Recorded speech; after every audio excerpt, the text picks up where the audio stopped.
My name is Jessica Hoyer, and this is my design thinking project. This session, I chose to focus on gentle parenting and the process required to get it implemented into and utilized by my community, starting with my very own family and friends. My goal for this process is to improve parental reaction to negative stimuli and improve the emotional intelligence for both guardians and children. For step one of this process, I interviewed my husband and a close friend who is a stay-at-home mom. From their interviews, I found two main themes. The first is that gentle parenting is greatly desired due to its education-based, understanding-led, and non-reactive style. Both individuals seek to break the long-standing parenting style of physical and fear-based punishment due to the reactive nature that it instills in oneself. And the second is that the main concern is the possibility of it being ineffective long-term, with children being not taught consequences, as this is a general stigma surrounding the concept of gentle parenting. Through this process, I learned that we all need to heal our inner child and learn how to equate discipline with something other than pain and fear. Discipline is possible without physicality, and it can still be equally or more effective.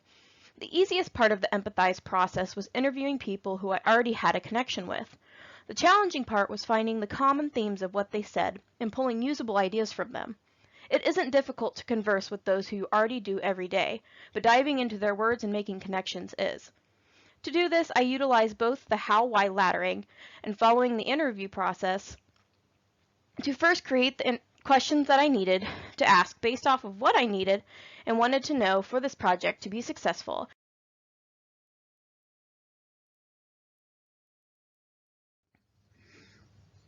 This is my final how might we question.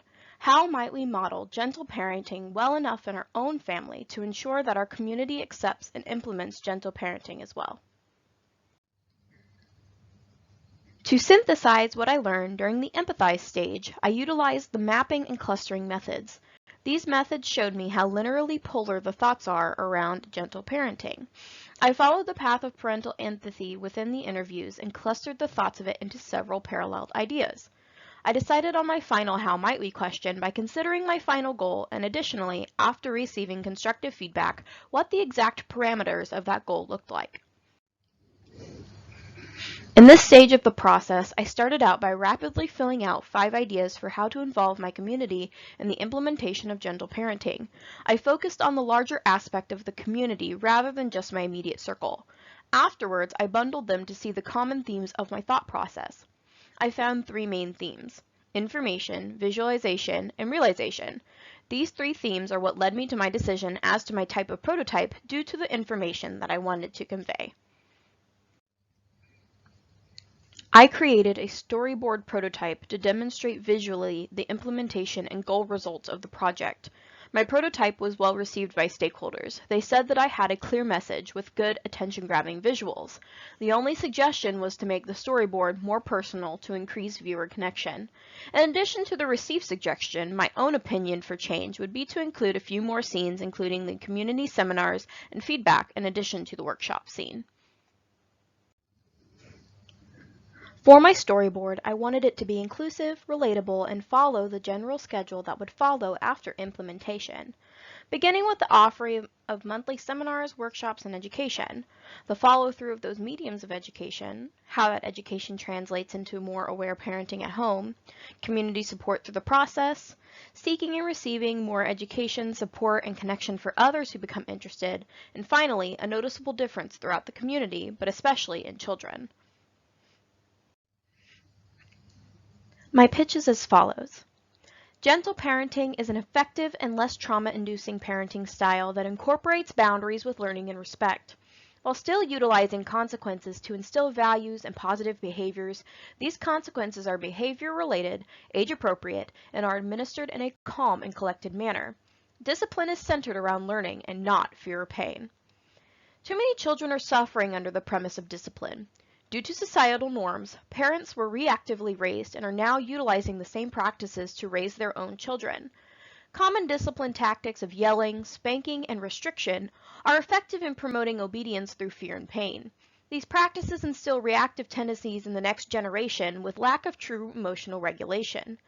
Behaviors that are considered bad are often just mistakes made through lack of knowledge or developmentally appropriate curiosity. These behaviors are then reacted to by frustrated, overstimulated, or upset parents who discipline based on their own negative emotion.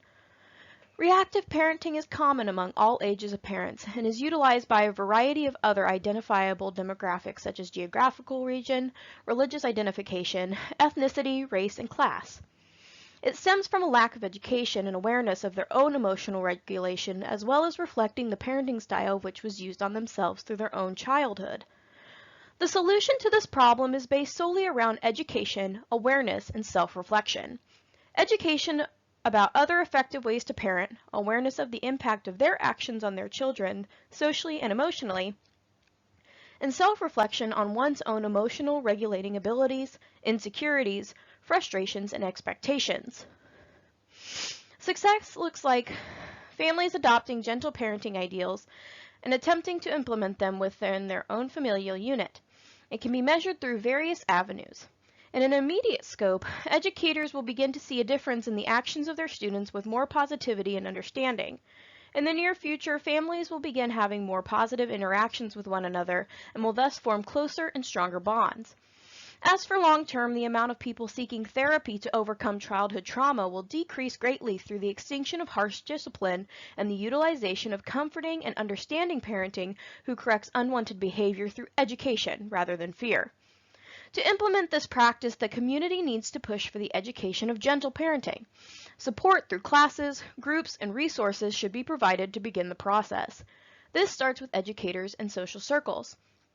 Providing parents and guardians with access to knowledge and support through their school system will encourage participation and communal interaction. It falls on those who are already informed to pass the information on to others. To implement my process, my idea will be used by stakeholders by implementing the schedule that I have prepared. Upon contact with speakers and experts, a more specific schedule would be released regarding the seminars, workshops, and community meetings. Upon completion of the provided schedule, those involved for the previous year would be evaluated and interviewed to determine next steps. If the majority have completed or are near completing the set yearly goals, then a new schedule with more intense education and interaction will be implemented. The current schedule will continue to be used for new guardians who are experiencing the education for the first time. Potentially, as guardians become more comfortable in their knowledge and experience, a mentorship can be implemented to increase communal bonds and use peer encouragement to drive comfort and connection. This is the general schedule made for the implementation of gentle parenting over the next year. The first quarter focuses on the setup necessary to make the implementation possible for members of the community. Quarter 2 is the introduction of the first seminar, the securement of community and personal goals, and the first workshop and their review. Quarter 3 reviews the yearly goals with a community block party and has the second seminar and workshop. The final quarter discusses the changes being seen, hosts the final workshop and seminar, and ends the year with the finalization of the accomplishment of yearly goals. In a professional setting in the future, I can talk about design thinking as a skill that I now possess. I can describe the process, the purpose of each step, and how it is beneficial to utilize this process as opposed to other processes or techniques. As far as challenges, my biggest challenge came with the prototype. With it not being a physical, typical prototype, it was difficult to draft something expecting feedback rather than creating the end product the first time. If I were to do this again, I would reach out to more individuals in the community for a wider perspective from the stakeholder view. Additionally, I would have actually interviewed experts on the topic to get their input and opinion about implementing a project such as this with the goals that I had in mind. The things that I've learned is that design thinking can be applied to every aspect in society. It is a creative and unlimited thinking process that creates opportunities for better and previously unattainable solutions. The beginning of a project is one of the most important steps. Creative expression and utilization in the beginning stages is a helpful way to track thoughts, inspire new solutions, and foster imagination, while prototyping helps gather those thoughts and create the beginning of what will become the final project. And finally, it's okay to think and explore outside of the comfort zone because that is when creativity is free to flow. I can apply all of this knowledge to future projects I take on and problems that I encounter by breaking them up into the smaller pieces of the process and giving 100% to each step rather than just focusing on the end result.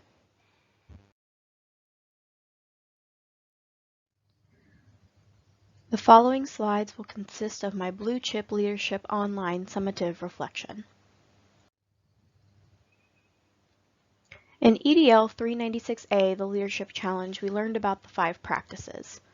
Of the 5 practices, model the way, inspire a shared vision, challenge the process, enables others to act, and encourage the heart, model the way was my top practice.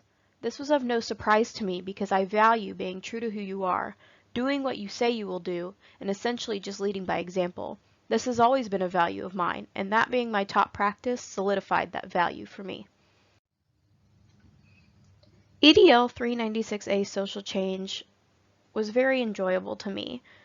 I did climate change as my project theme, and it's very important to me. I was able to research and interview individuals in my community that are involved in improving my area and even the country, and I was able to present something that I'm passionate about. All of this made the course a breeze and just made it overall really enjoyable for me.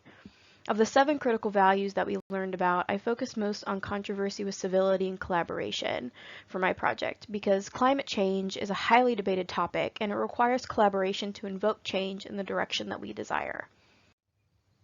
In the final installment of this certificate, the Leadership Capstone, between the Design Thinking Project, the Professional Development Units, and the Equus Social Justice Units, I believe I learned the most. This course has given me a new skill and a lot of information that I'm going to be able to use and that I'm going to need in my recallable knowledge to be able to be a good leader. Things like allyship, class division, and resources for the LGBTQIA+ community.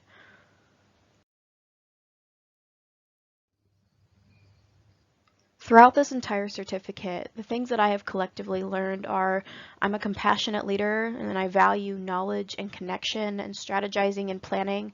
I can use my strengths to balance the weaknesses of others, and their strengths will balance mine. Being a member of this society means understanding that everyone is different and that difference is valuable. Diversity creates more solutions and beauty than if the world was void of uniquity. After completing this certificate, I can pursue project management with the confidence that I can handle different projects and problems because I have developed new skills and new ways of thinking that will only serve in my benefit. Design thinking, the 3 projects that I've completed through this certificate, and all the leadership knowledge will aid me in being better than I would have been without it. And my confidence has grown. I am more knowledgeable of myself and those around me. I have learned to appreciate the intricacies of people and society, and I can branch off into a career without feeling unprepared. I want to thank Professor Hill and all of my peers for the experience and the knowledge that I have gained this session. Good luck to your future endeavors.